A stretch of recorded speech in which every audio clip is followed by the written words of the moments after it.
2 года назад в Беслане появилось родильное отделение. Оно было построено фондом возрождения Беслана.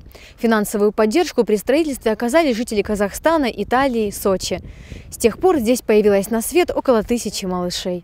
Квалифицированные и внимательные врачи принимают пациентов не только из Беслана, но и Ордона, Ильхотова, Владикавказа. Значит, наше родильное отделение построено по индивидуальному проекту, входит в состав многопрофильной правобережной центральной районной клинической больницы. Наше родильное отделение рассчитано на 48 коек, из них 30 это женские койки, 18 для детей. Для каждой будущей мамы индивидуальный родильный зал. Столик с подогревом позволяет создать оптимальные условия для новорожденного. В отделении есть комплекты однократного использования с перевязочным материалом и стерильные инструменты. Соблюдаются все санитарные требования. Коллектив хороший, слаженный. 70% докторов у нас имеют высшую категорию. Где-то 80-90% акушерок с высшей категорией. То есть люди проверенные временем, работой.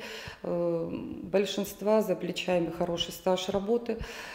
И по моим наблюдениям, мы 2 года будет, это 1 июля, как мы открылись официально.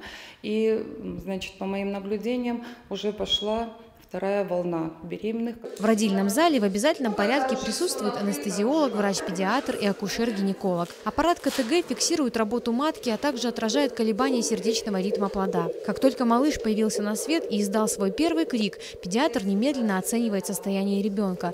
Иногда приходится моментально принимать решение о переводе в отделение реанимации, где предусмотрены индивидуальные боксы. К счастью, на этот раз здесь никого. Для оказания экстренной помощи имеется самое современное оборудование – аппарат для реинфузии, для искусственной вентиляции легких. Это уникальный аппарат. В нашей республике их 2 аппарата всего лишь. Один находится в Северо-Кавказском медцентре, 2-й находится у нас. После тяжелой нагрузки организму женщины нужен отдых и возможность восстановить свои силы. Диана Слонова первый раз стала мамой. Она и ее сын находятся в одной палате и уже готовятся к выписке из роддома. Сегодня 5-й день, мы уже к выписке готовимся, но, если честно, мне очень здесь понравилось.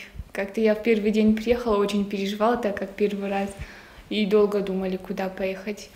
Как решили назвать малыша? Астемир. Надеюсь, что у нас не последний ребенок, поэтому обязательно в следующий раз уже без сомнений, без переживаний, со смелой душой сюда. Появление на свет ребенка каждая мать ждет как чудо. Для того, чтобы чувствовать себя уверенно и роды могли пройти без осложнений, желательно заранее познакомиться с врачами роддома. В этом родильном отделении они не только помогают появиться малышу на свет, но и учат мам правильно обращаться с детьми. Залина Губурова, Заур Цеов, Осетия ТВ.